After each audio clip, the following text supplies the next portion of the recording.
Oh, hey, look, we're starting live right off the hop there, Donnie. This is like new territory for us, like 2 weeks in a row.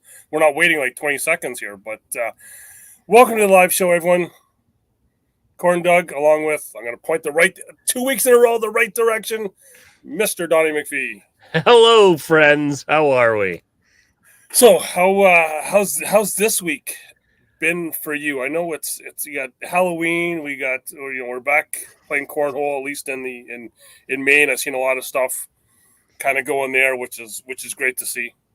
Well, Doug, this last month has been a little hellish for me, with everything going on with the fam, and between the kids, my dad, everything else going on. But you know what? I got back into the Halloween spirit, Doug. Last year, I was kind of out of it because I had so much stuff going on. But this year, I decorated again, and I made a small child cry. Well, that's not bad. Well, Doug, let me tell you a story. All right, you ready for this? Remember when we were kids, we had the plastic mask with the little like string on it or the elastic, right? Yeah. These kids today don't even have that. They just walk up with a backpack and street clothes, right? And I'm okay with that. You're trick or treating. I'm fine. I'm going to give you the candy. I had a bag of Swedish Fish, Sour Patch Kids, and the sour watermelon things. They're like the little halves, right? I just grabbed a handful, right? I'm sitting outside. I had my dad. I cleaned out my dad's house last week. I had one of his jumpsuits on from when he used to work. So I put the Michael Myers mask on with the jumpsuit. So I'm sitting in a red rocking chair in my driveway with the smoke machine behind me because I'm pretty badass and handing out all this stuff. This little girl, I drop a Swedish Fish in her bag. And you know what she tells me, Doug? I don't like these. And tries to give it back to me. So I took it back. And you know what I said? Thank you, drive through.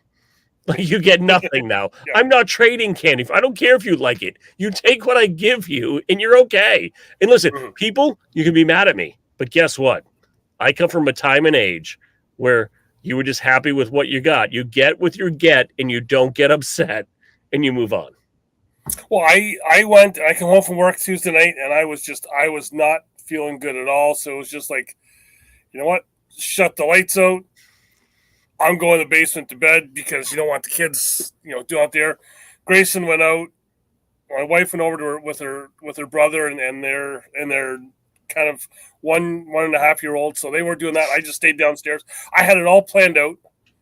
I was going to be giving out the candy, and as the kids came to the door, have some cameras set up, and that the kids would then have to try to go for you get one or you get three candies, whatever you want. Because I finally on a Halloween, because it's usually normally at Halloween I don't find it, but I found the costume I had, right. So they were gonna get three if they're in the hole, one if they hit the board, and I was just praying there was going to be no corn dogs because that with that costume, that wouldn't have been fun. Going short of the board, that wouldn't have been fun. Yeah, but it would have hit you in your yeah. Some might say tiny bits. Yes. Yes. But, no, but it was so well. So, Doug, what happened later in the night, though, I was left very unprepared. The woman of the house bought 200, like the Sour Patch was 200, but she bought it a week and a half early. So, what happens when you leave that kind of stuff in the house for a week and a half? It's a little dry. It gets a little dry. So halfway through the night, I had to shut the lights off and hide in the house because we ran out of candy till she came home with more. I was very, as my son used to say when he was little, I was very scared. Mm-hmm. Mm-hmm. So see, we got 12 people watching. We've already got Trevor. We got Dion, who I'm not sure if he's at home in Newfoundland or if he's down winning cornhole tournaments in Texas, and Russ. But let us know where you're watching from. And the other question we had, and we talked a bit off air about this, and I know some people have been putting it in the chat, not in this chat, but in the chat that I put up on the Facebook page. Your go-to after you get knocked out of your league night tournament, whatever, your go-to stop on the way home. I know myself, I I've now made it. I've made Whopper Wednesday, a Whopper Thursday. I hit up Burger King, got myself a couple Whoppers, and because I know I'm not throwing them on the boards, but I hit up them because there's a McDonald's. McDonald's is just I can't do McDonald's all the time. I have to hit up Burger King, and as I said off air, if they are ready a little later, I may do one of these on the way home. If it's hot and ready. Yeah. Wait a minute. I'm seeing cheapskate and sin. Is that against me? Like, really? I think like, so. Am I a cheap? Like, no. That kid needs to learn manners. Like, you don't tell me you don't like my candy. Like, seriously? I worked damn hard for that candy. I had to listen to people argue about their stuff should have worked longer for like many hours to buy that candy. So seriously, come on. My day job is stressful. My second job is even more stressful because my daughter is evil. My third job, pretty easy, talking to all of you. Yeah, it's for me hiding in the basement. Well, you know, that's even better. Love that, Russ. But I see Trevor hits up Chick-fil-A. I can go to Chick-fil-A. It's a little farther, but I know it's on his way home. But that's as long as you're not playing on Sunday, right? Right. Well, we do Thursday nights, so it's... No, but Sunday they still close internationally on Sunday, right? I think so. Okay. I've only been there once. I've only been to Chick-fil-A once here, and that was after Worlds because, as we all know, we talked about it at Worlds that Wally had it door-dashed 2-hour table that we were talking at for Bernie and myself. Okay, yeah. So up there they still close it, yeah, because I think that's a corporate rule because of the owner of the brand where you cannot open on Sunday because it is the holy day. But yeah, so that is so can't open on Sunday up there either. So that must be a big rule of owning a franchise. Doug, me and you talked about this earlier. For me, it's a little different because you're playing on Thursday nights for league. For me, it depends on the night I'm playing, depends on what I'm going to get, and it also depends on the time.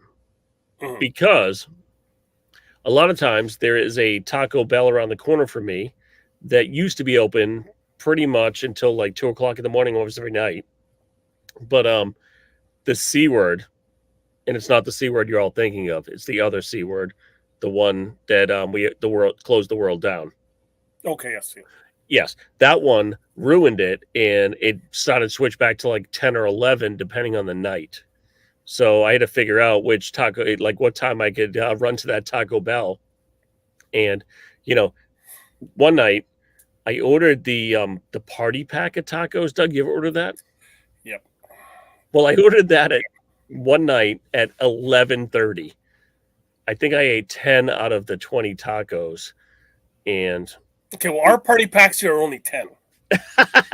No, you can get multiple party packs down here. It's beautiful.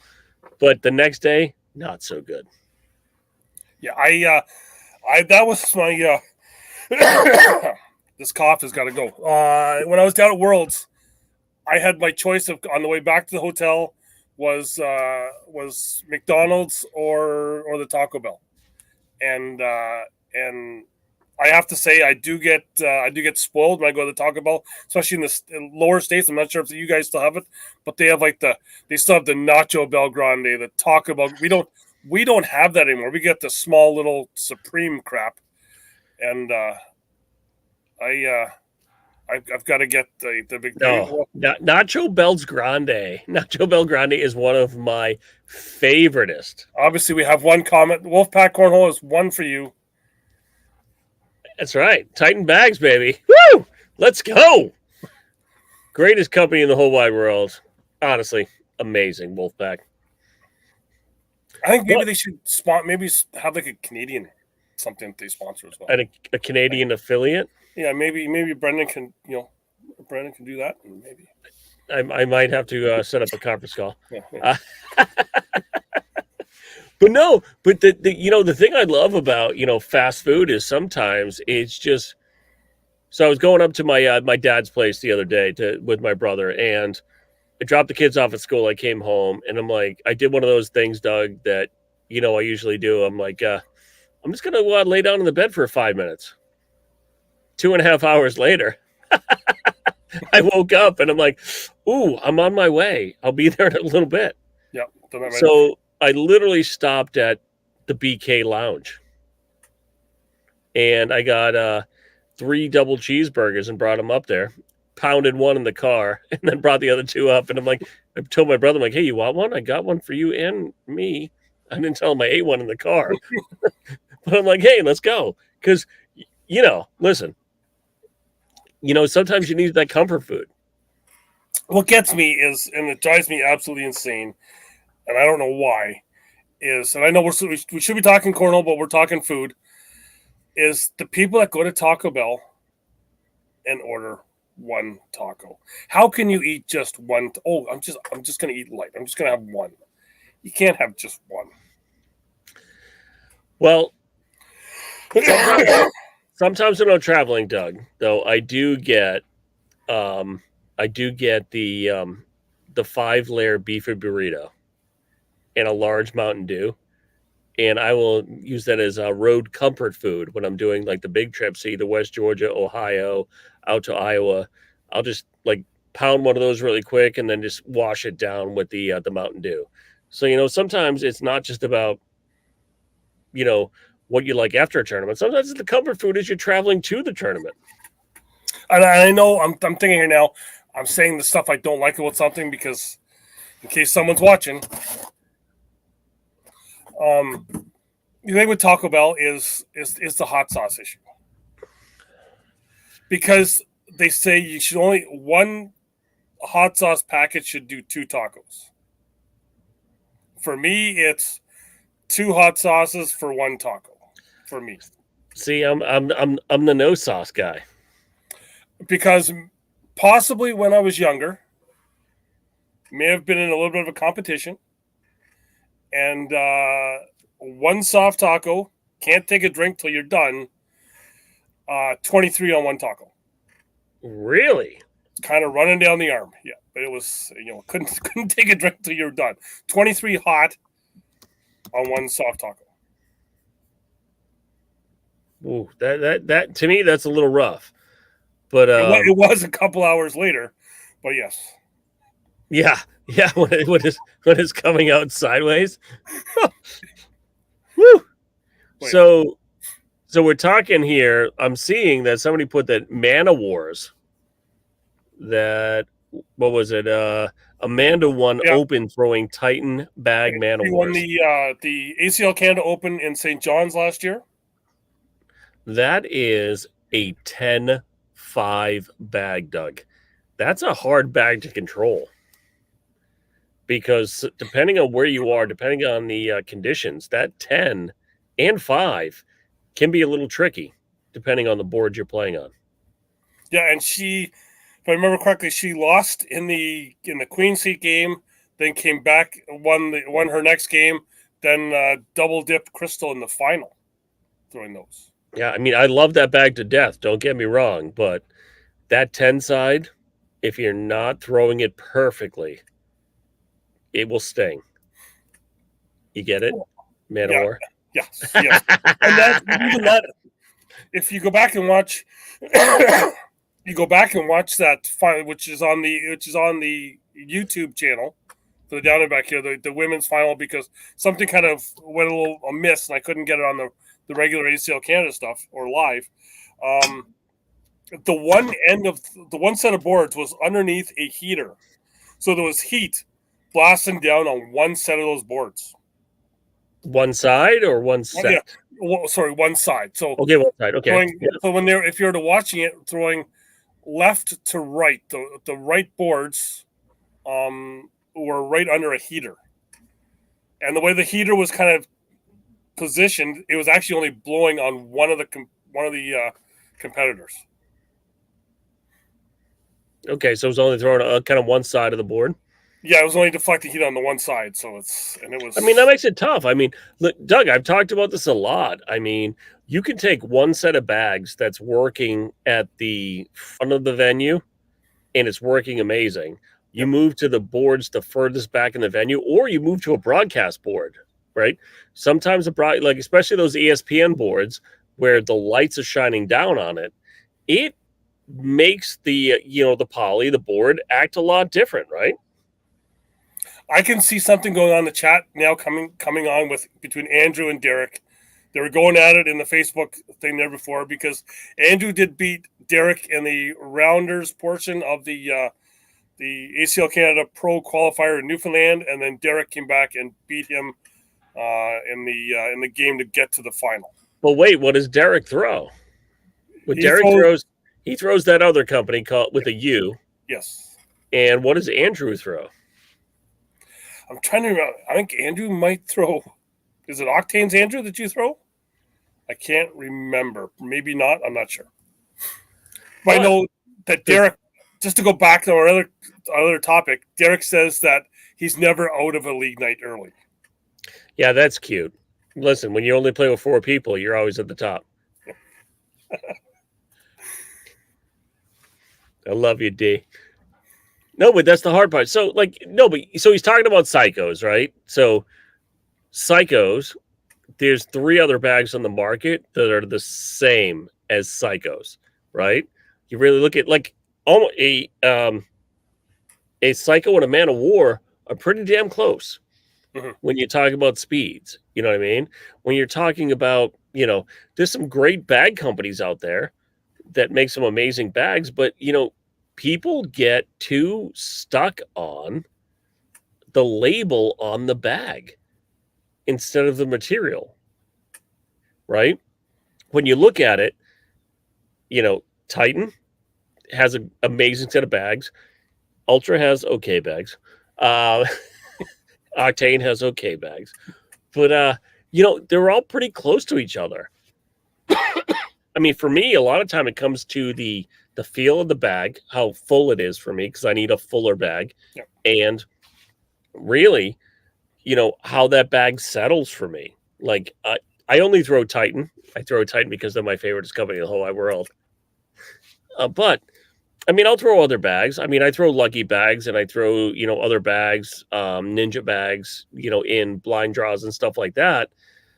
They're not my bag of choice, but if I know what the bag is close to, I know how to throw it because I just have to adjust my throw to be softer or harder based on the material in that bag. I know Thursday night at our league night, Matt brought out some brand new boards that they said he tried out at the shop, and they even his fastest bags stuck. And he's like, "Oh, we're gonna be having trouble at the league night." Get them to league night, totally different conditions. I threw Lucky bags, I threw Octane bags, I threw local bags, I think I even threw a set of ultras that someone had there. Like I went the rainbow of bags, and every bag just slid off the back until I figured out that I have to throw it with my arc 10 feet in the air for it to actually just stay on the board. That's the thing, Doug. Right now, so I'm predominantly throwing dwellers right now, and it's a bag that a lot of people right now out there are like, what can I do with it? What can't I do with it? I can't control it. Like I just have to, I throw a couple in practice and I see what the bag's doing. Is it like when because I throw predominantly, the herringbone or carpet side down for everybody that's out there, just to see what the bag's going to do. And then I realize, what I have to do to take a little bit of it off or a little bit on, you know what I mean? To either I come at a lower angle or higher angle just to put it on the board because, that's what it's about. And when you look at like a Tony Smith, he's doing that all the time, right? If you watch his arm angle, it changes based on board conditions. It also changes when he's a little angry, but we won't go there right now. Maybe when he's yelling at the lights and the boards. But that's what it's about, right? Those are little adjustments for these kind of top level players. And I'm seeing that Amanda Oakley says Titan bags are her favorite. So Mr. Greba, if you're watching, Amanda Oakley, ACL Canada Pro for this year, probably looking for a bag sponsor. Just so you know. Amanda, as you can see, they're like my almost favorite bags. But no, but that's like that's the whole thing with the board questions. And we had, you know, in KW for the first time we did they did the hold your spot, and we had full 60 people. Couldn't get, you know, there was some people come in late that usually come in late, and it's like, sorry, we're full. So that was even, you know, building was a little warmer, and those boards were still slick. It was just absolutely insane. But they were brand new, so they were the actual printed boards. Okay. They weren't like, there was no like stencil or paint. They were actually like the direct print boards, because that could be a whole other show. The topic that we can come on is those printed boards versus the other ones with the Doug, I can talk about those for hours, but we're gonna go back to bags, right? So we're talking about, like, we kind of started off with bags, and I'm gonna say something here, and this is gonna go to his head, and you know who it is. It's Pat McCracken. This is gonna go to his head. We used to play. It doesn't go that high. It doesn't have to be that high to go to his head. Yeah, all I got to do is say his name. But on Thursday nights, he used to run a format where you spun a wheel, and it was like 1 through 8, 1 through 15. How many like bags down the side of a table you could run? Yeah. And whatever number it landed on, you had to take the first bag from that run.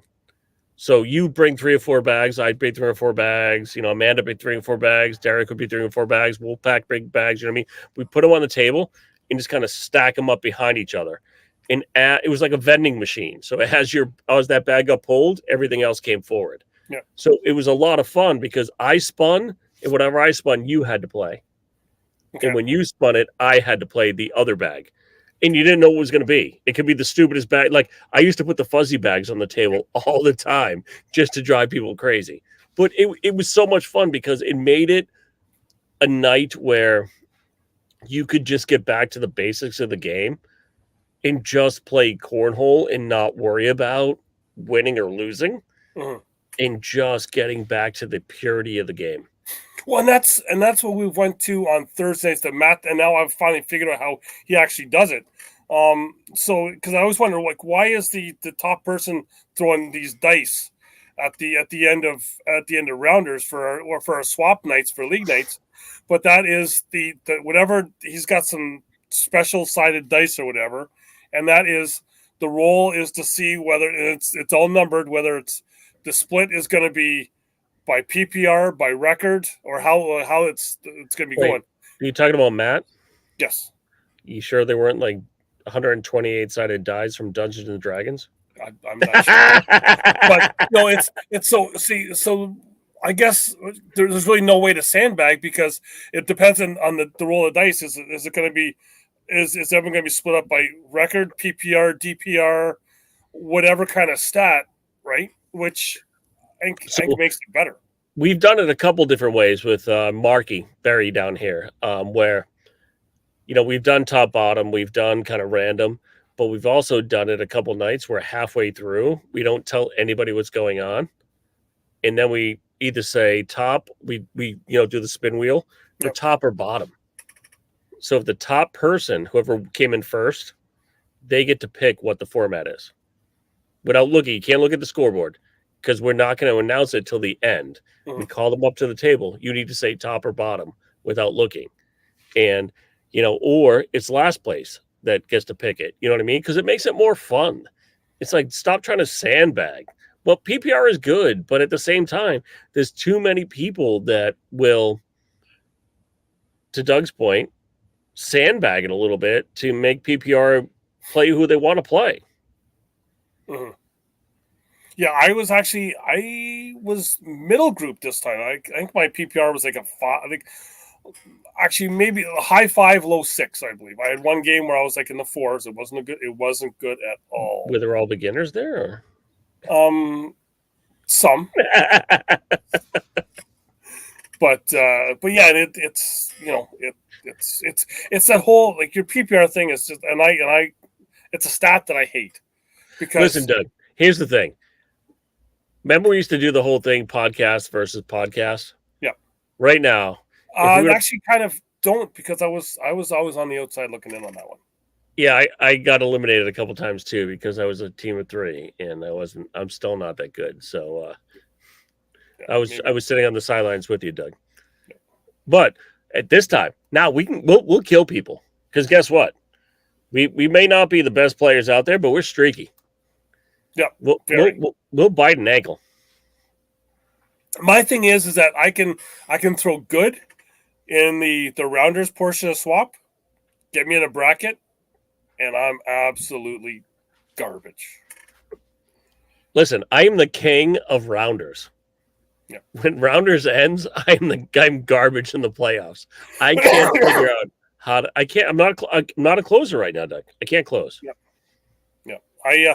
But my last 2 weeks at league night, I've had the pleasure, and we both apologize to each other before because we look who are we going to disappoint this week, and it's like, oh, it's us again. Mr. Miyagi from our group up here. If anyone knows him, it's Ed Kwan. He's actually got Mr. Miyagi bag, so don't get mad at me. But he's just he's a hoot to play with, and it's like, you know what, he's great. But there's also that other player that throws bags at your local night that just drives me nuts. He's the guy, and I'm not going to mention his name from KW, but when he throws a bag, it's like he's given up on life. His arm just it's a whole, like, his arm could do like 2 windmills after because he's just, I don't care, and he's airmailing it without touching a thing, and you're like, how the hell do you do that? Well, that's the thing. The two things I really dislike sometimes about the blind draw Thursday night, Wednesday night, Tuesday night, whatever you're playing, is the person that halfway through doesn't care, or the person that doesn't like their partner. Here's the thing: I play with a lot of people I severely dislike, but guess what? I'm still going to try. And there's sometimes where I'm playing a game. So I play in the Thursday night league. I love playing in this Thursday night league, but it's a lot of beginner players.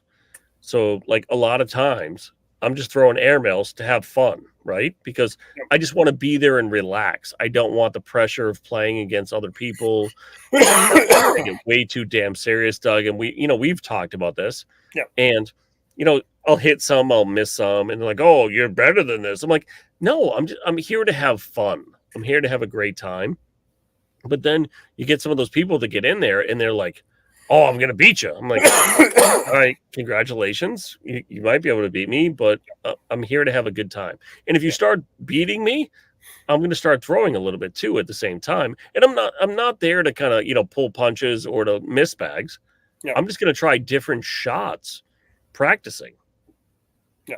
Well, but the thing, when the guy that I'm talking about, this is his throw all the time. Whether it's the first bag of the night, his final bag, just his arm motion is just like he's given up on life. And the other thing is I think he probably has, because he throws Toronto Maple Leaf bags, which is that's complete garbage. I have to give up on life just to throw those.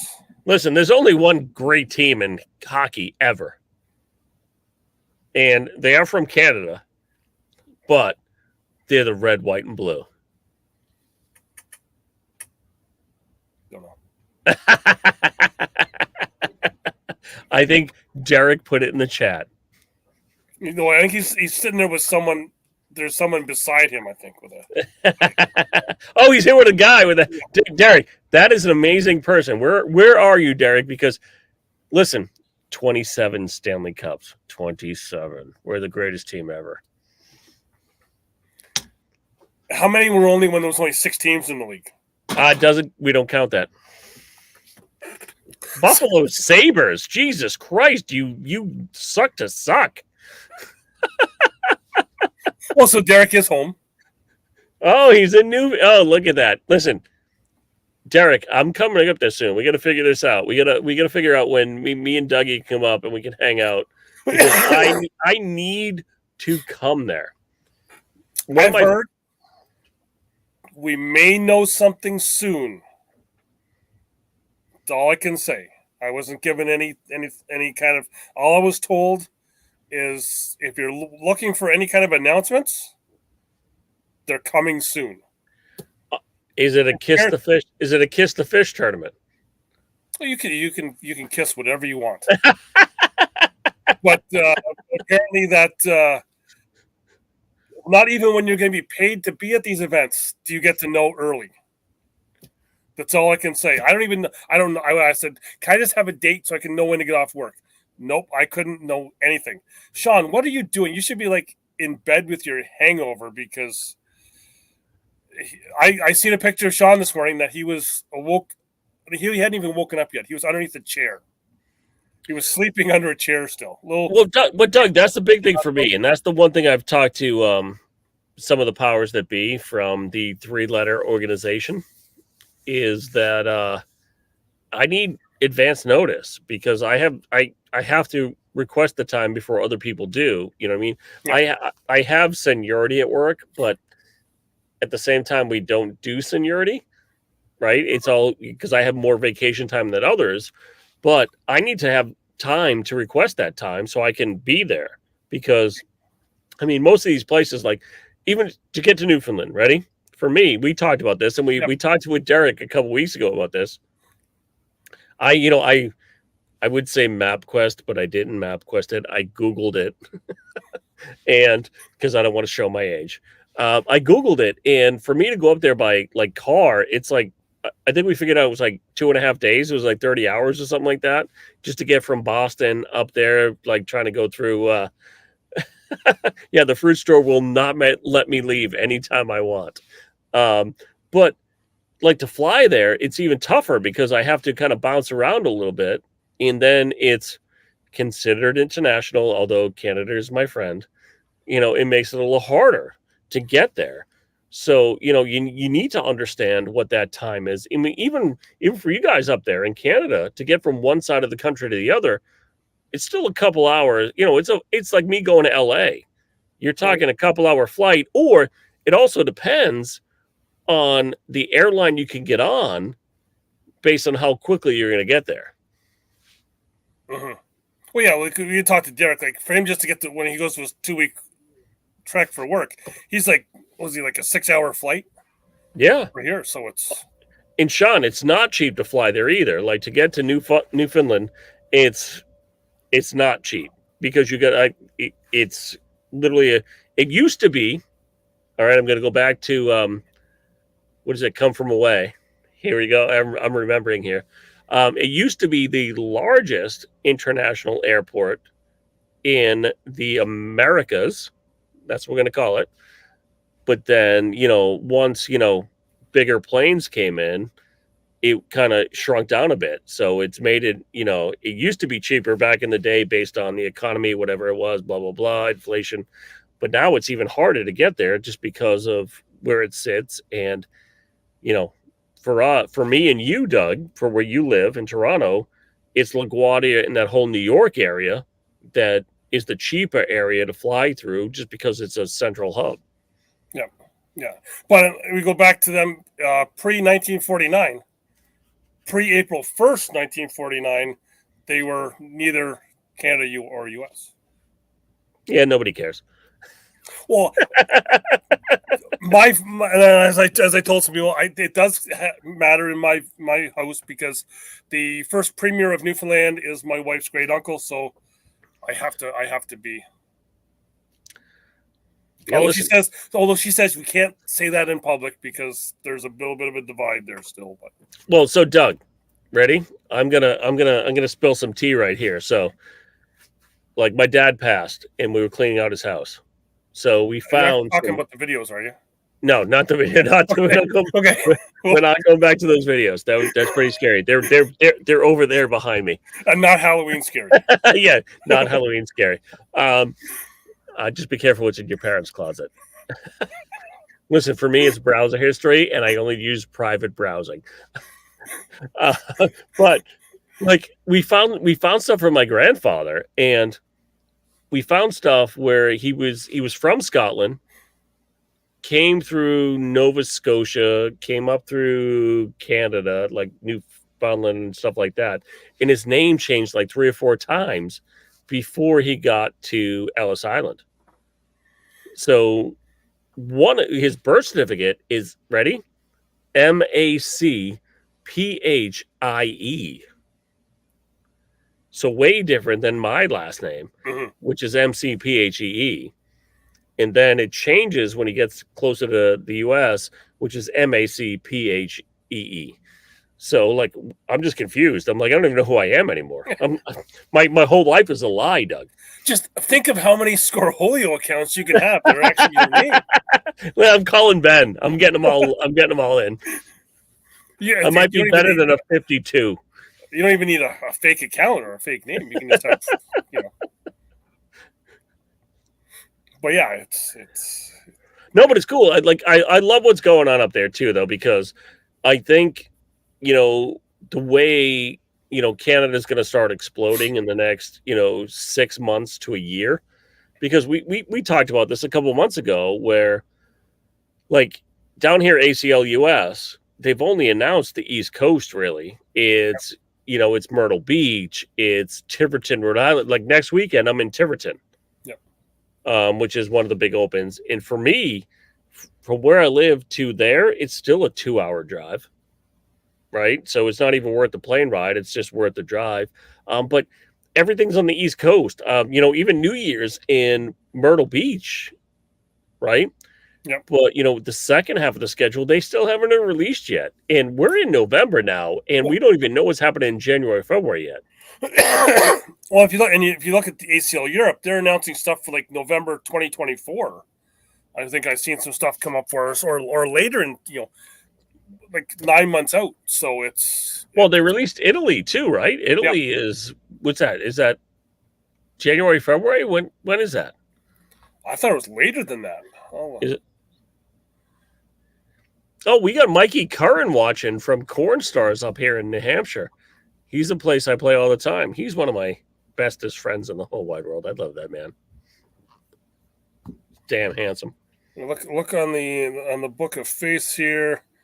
They're Germany is September 12th to the 15th of 2024. The UK is August 24th, 25th of 2024. Finland is August 3rd to 4th of 2024. Croatia is 9th to 11th of August 2024. Italy is June 14th to the 16th of 2024.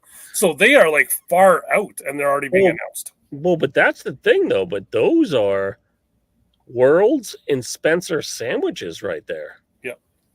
Like those are pretty close. So to get some of your pros to go there, that's going to be tough, right? I listen. In chat, don't start fighting with me. I know half the pros don't have a job, but some of them have real day jobs. Yep. I mean, that's kind of hard to get off because you need at least a week to go to Worlds. You need I don't know if you need, but you want another 5 or 7 days to go to Spencer's because you want to get to California and hang out. You want to play kind of surf rodeo. You want to do some of the other stuff. And then you want a couple days afterwards just to decompress after the season. Because let's be honest, Spencer's is the official end of the season now. Worlds is no longer the end. No. Spencer's has taken that over. And the other thing is, the other issue with here in Canada, which is still drives me absolutely bonkers, is that venues are still asking, and because I know people think, oh, you're getting the venue for free, you're getting this here. No, venues are still asking here in Canada anywhere between 15 and 25K for a weekend. And people in the US, that's like between 20 and 25K. Yeah. I can do the math. Yeah. Right. So it's it's trying to find venues that are big enough and that are not willing to take all. You say that the ACL is greedy, but how about some of these venues here that we're coming in? We just want the space. We don't want your bar. We don't want to cut your bar, or you cut your food, or anything else. And then ACL gets blamed when a venue is charging $15 a beer, but it's the ACL trying to make up. No, it's the venue that's doing that.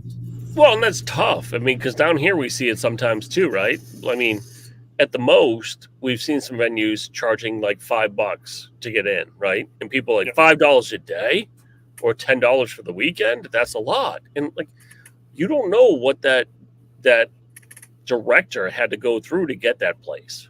Yep. You know what I mean? I mean, it makes it hard, and we are still, as a sport, on the outside of mainstream, right? We're not a mainstream sport. We got pushed into a spotlight during the C word. I don't want to say it because I don't want to get us kicked off of the Book of Face or YouTube. But, you know, we got pushed into a spotlight because nothing else was playing. Mm-hmm. I mean, and we were right there beside, what was it, Doug? Dodgeball and pillow fighting? Yeah. Yeah. Yeah. I mean, but it's a great game. It's going to be an even bigger sport, and it's going to be pushed higher and higher into the mainstream. But right now, we're still kind of niche. Yeah. And going out to Italy, going to Rome, going to, you know, Paris. I mean, the Paris one, I think, was probably one of the bigger and better ones, I think, so far. Yep. No offense to the other Europeans. Was this 6-4 Buffalo, Russ? What are we talking about here? Is that the score of the game? What are we doing here? I'm thinking so. I'm thinking so. Oh, wait, it's Saturday night though, right? Yes. Is there anybody even playing the football? Well, I think that's the hockey game. I think isn't Boston and Buffalo because they were just in Toronto. Oh, is he talking about the Bruins? That's a garbage team. Oh, sorry. No, sorry. No, they're playing the Leafs. So the Leafs. Okay. Yeah, that's okay. It's okay. No, but Sean, that's the hard part too, right? If you don't get enough players to get a bigger spot because people aren't signing up, that makes it even harder. Which I believe, I think that's why Sean is able to, and some of the other people from Newfoundland are able to go in because, like, for the first time, they had to cancel an event tonight because there wasn't enough people that signed up early to be able to have the event tonight. Well, here's the big thing down here, Doug, right now. We're kind of oversaturated a little bit. Like we have a regional or a conference, like, or a local, like every other weekend or every weekend. And it makes it harder at the same time, right? So where's the balance, right? Because the way they shifted the rules this year for your points, you run a lot more, but do you bring attendance to less? Well, and that's the thing. I know there's some people that don't like me saying this here, but I'm not going to say the W word, the stuff that's in the ocean. But there was one weekend a couple weekends ago here, we had I believe it was 4 regional events, one on Friday night, 2 on a Saturday, 1 on a Sunday. And we were having, like, in the open division, some of them having like 7 to 10 teams just in the open division because it's spread out. So I think in the month of November there is in Ontario here alone, there's 13 chances at regional points. There's 13 different events. But Doug, that's not spread out. That's saturated. Right, and so when I talked about the point system, where we're Ontario heavy in the top of the standings because there's a chance for people to get their best regionals, right? Because you're spread out, and it's a chance out there. People don't like me saying you get Newfoundland there, where they have 1 regional a month, right? So we've got 60, 70 plus players showing up for their regionals. We get 20, 30 showing up here to 13 different events. Well, because all I have to do, Doug, is I just have to check the ACL registration, see who signed up. And maybe I don't go to that one because there's people that are better than me. Yep. And I can kind of game the system a little bit. And I know some people have talked about it in the chat a few weeks ago that we even have regionals on a weeknight. Listen, I like regionals on a weeknight if I can get numbers, right? Yeah. The whole thing about regional and conference and locals is to get numbers. right? And it's really to, drive everything forward and get people playing. Because here's the thing with the local. A local doesn't matter what division you're in, right? It's all about you just getting in there and playing and being, maybe moving up, moving down, right? It's when you get to, your conference and your regionals where you have to really worry about kind of being seeded into your playing ability, right? And the one thing I think about that, sometimes it's kind of bullshit because there's some people that play down just to Yep. be better. Yep. I'm sorry, after so many points or you're in the top 5 or 10, you need to friggin' move up, and not be that person. Well, and then here we're running into, we have more people playing up now because they're realizing that open points, you get more for playing in an open division. I can go 0-2 in an open, Doug, and beat all of you and potentially make more money. Yeah. I can, because if I drop down, my chances of I can drop down to, what is it, intermediate or whatever that is. What do I get, a 40 or 60% payout based on the bracket? And I get literally, 27% of the points? Yeah. Why would I do that? It's not worth it. Yeah. I could become one of those Beyonce shine bright like a diamond players. Uh-huh. Yeah. So that's kind of where before we had people playing down to try and make money or get more money, because if depending on how it was, but now we've got people playing above, going the 0-2, getting higher points, right? And I don't want to make more people upset with me than they already are, because I've already been labeled an SD up here for asking questions, but it's, those are questions that have to be asked. So do we have, and then when those standings start to come out to become pros, can there be questions in that standings?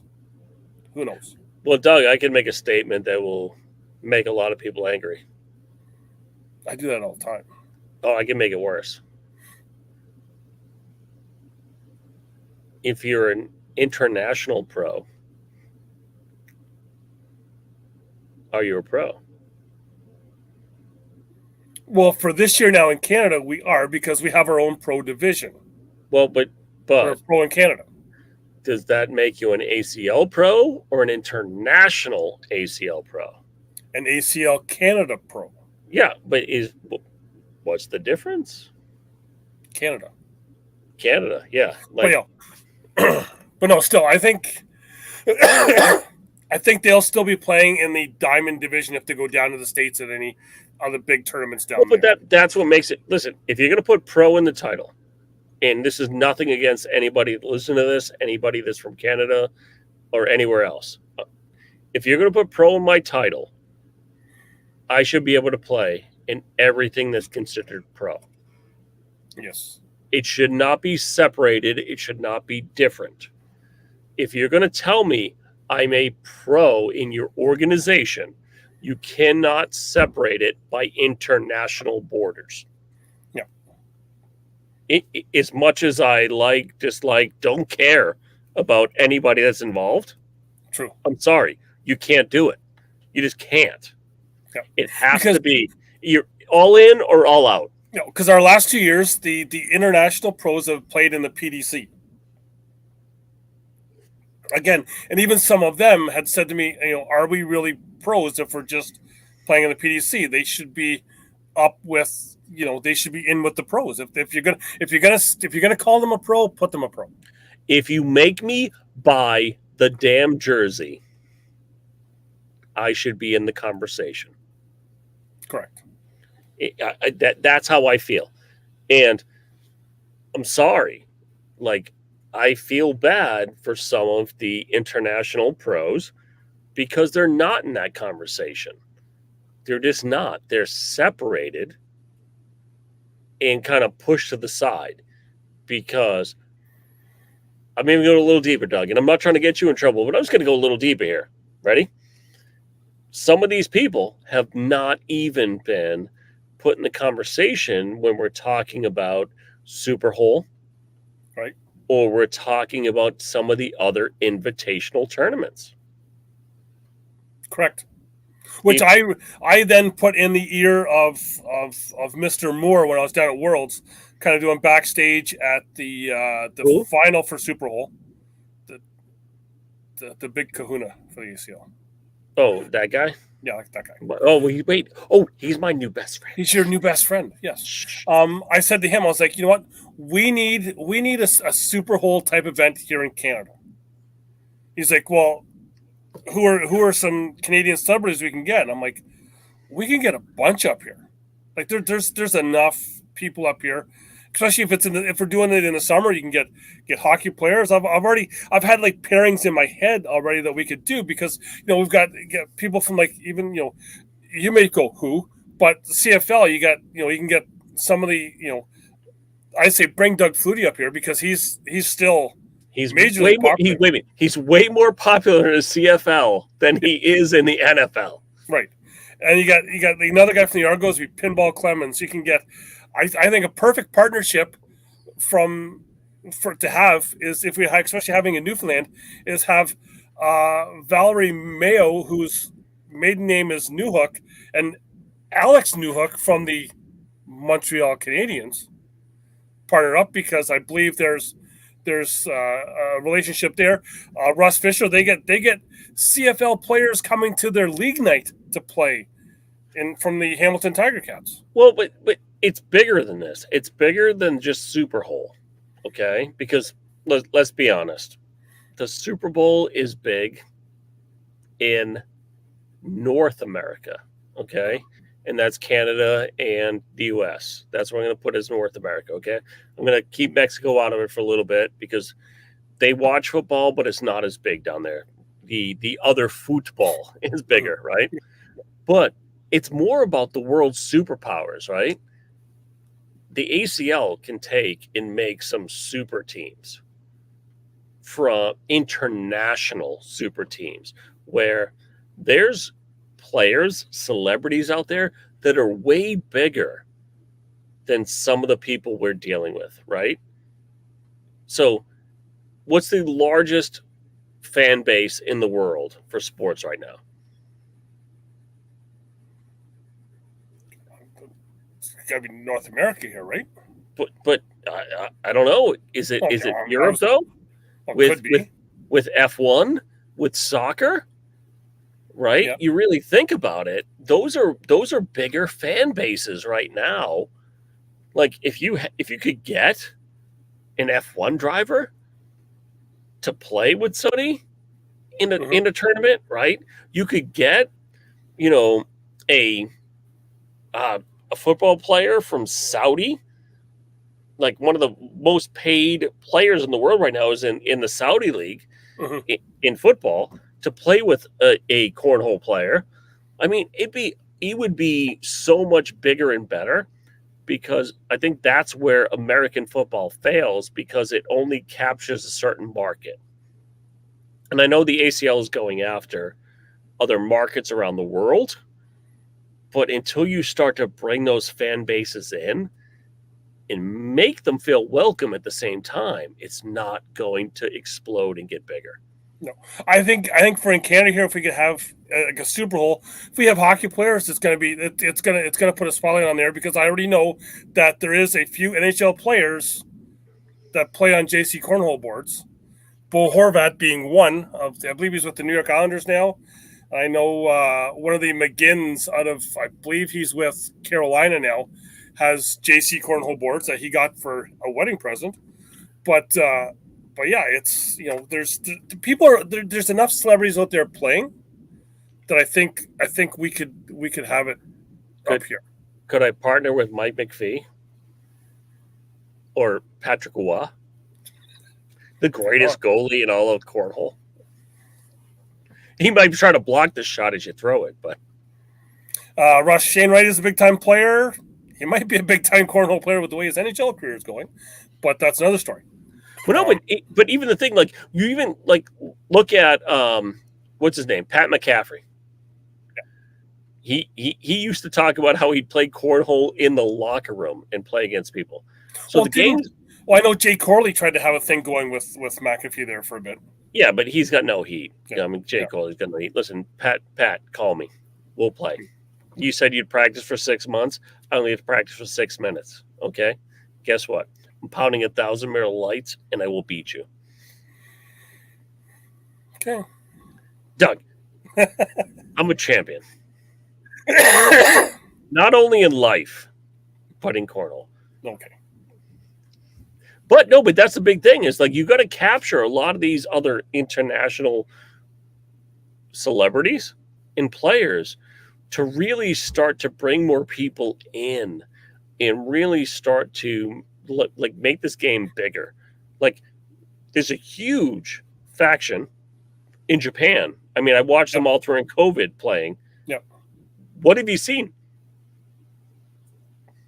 Yeah. I've seen nothing in the last 6 to 8 months of bringing them in. I've seen their own side stuff that they're doing. But what is the 3-letter organization doing to bring them in?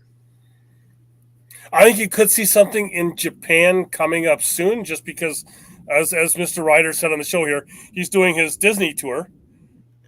And wherever there's a Disney theme park, you may see an ACL event coming there just because to keep Shelby happy. Technically, it's not really Disney. Well, they lease the rights to them people. Yeah. Well, it's not real. Yeah. Well.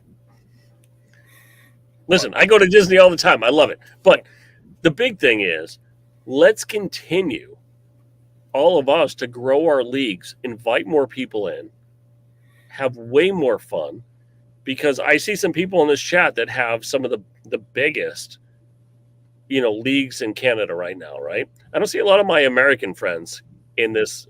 Wait, hold on. In this little chat over there. Yeah, it's over there. Yeah. Yeah, over there. I got to remember it's inverted. Yeah. But or if on Facebook, it's down there. Well, for me right now in this chat, it's right there. Yeah. But let's continue to bring people in. Let's continue to have fun, because the more we can continue to have, competitive and social, but also just do a night where everybody is just welcoming. Just do a mix. Just bring more people in and have fun. And everybody that's here, bring a friend. Bring a friend and make them play. Like I'm making my kids play now. I'm just like, come with me. You're going to go play. Because it's just fun. And I just want to bring more people in to continue to not just grow the game, but to truly be an ambassador of the game at the same time, right? Because I feel that's what, Doug, me and you do. Not just like wasting our time with all these cameras and equipment and all this other crap, but bringing more people in with this silly game that we play. Yeah, and that's the thing is just, and I try to get my son to play with me to go out and play, because I look at him, I'm going like, dude, you're 13, get off the PS5. I'm looking at Alex Hicks going like, that could be you if you would have got started. Listen, I keep trying to tell my kids, you guys got to play better cornhole so I don't have to pay for your college education, so I can take the money that I put into your college fund and buy the RV, because Thor Industries is not calling me back right now. Mm-hmm. They're not giving me the Damon Outlaw that I can put the bike in and drive the country with. Make me angry. And it's Canada compliant. Yes. Yeah. I think I'm hoping next year I'll have the down and back logo on the camper. Hoping the wife will let me do that at some point, and I can travel with that, because honestly, traveling with a camper to these cornhole events is a lot cheaper than booking a hotel. The few I did this year, Doug, it honestly saved me an immense amount of money. Mm-hmm. But it's I can go and I can sit, because the one was great last year. Couple other people. It was at the conference event in Coburg. I pulled in late. I was able to set up camp.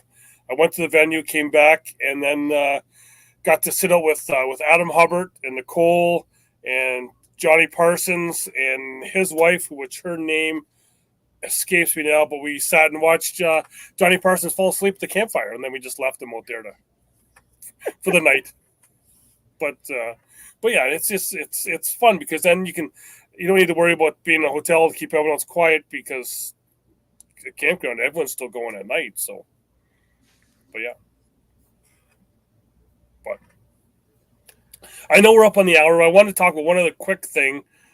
Speaking of fun and some people that were really kind of taking the fun out of it, I seen on Addicted to Cornhole in a couple posts, was some people saying that intermediate players shouldn't be out getting sponsors or getting jerseys. And I'm thinking, you know what? If they want to get a sponsor, you want to wear a jersey, have at it. Let them have their fun. It's whatever. It's intermediate players. Everyone started as an intermediate player at some point.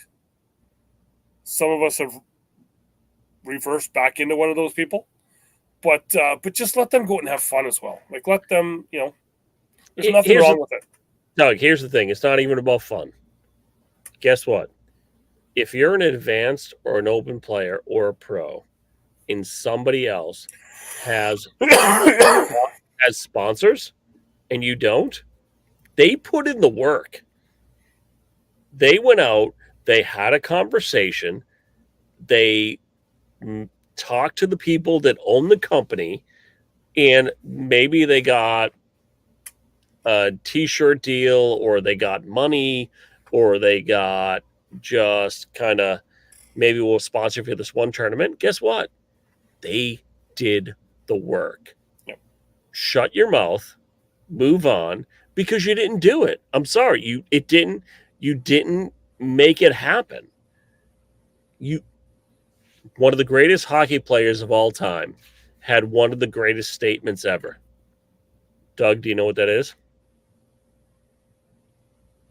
You miss 100% of the shots you don't take. Ask the question. Go for it. It doesn't matter. It's all the worst thing someone can say to you is no. But if you're an intermediate player or an advanced player, it doesn't matter. You get that sponsor, you wear it proudly on your jersey and tell the other person to STFU. But it's a thing. It can be a slippery slope, but it's But here's the thing, though: the sponsor has the opportunity next year when whatever the term you committed to, they can walk away. No harm, no foul. Just move on. Listen, my sponsor should have walked away a long time, but as long as those people that are getting the sponsorships, that are doing the stuff, are listening to their sponsors about what clothing to wear in an event or what they need to do on TV, and they're not just kind of blowing them off and kind of doing their own thing, and then I'm on a live feed, and yes, you're wearing them. I don't have any of my JC Cornhole stuff on, right? But it's just the thing of if someone who's having you at an event and they're saying you need to do this or that, you do it. You just don't blow them off. So I don't have someone in my headset when I'm on a live feed going, "What the F is that person wearing?" or whatever, or it's Listen, I bring it back to your favorite sport in the whole wide world. I bring it back to NASCAR. They hand out the 27 hats and take a picture with every single one because those are the people that got them there. Yeah, well, for sure. Yep. And if I'm on another podcast and I'm given a list of names to talk about, those are the names I'm going to talk about. Whatever the people that are paying you to do, that's what you do. And if people don't Doug, like it, what are those names? That's the names I've given to the players that were going to participate in said event. Well, what are your names? Well, they're at the bottom. I got JC Cornhole. Everyone knows Jamie. You gotta help him out. It's gonna be coming back to you here. Sierra Property Inspections. If you're in Alberta, Sherwood Park to be exact. Check out Darren at Sierra Property Inspections. A portion of what you pay to have your home inspected will go to a children's cancer hospice in the Edmonton area. And then the bottle's almost done. That's not much further down than I saw you a couple of days ago. It was a rough one last time. But I have the second soldier ready. The next soldier ready to go. You can get it at your on your lickbo.com, lcbo.com. Your Harris Beach Spirits Rye 51, or you can go at the Lewiston, New York Bridge, and if you're hot and ready, you can. Yeah. All right, friends. So listen, for me, it is www.titancornholebags.com and www.westgeorgia.com and scoreholio.com. The greatest three, the trifecta of cornhole. Check them out because they're amazing. But if you're wondering where to put your ghost, ACL app will do it for you.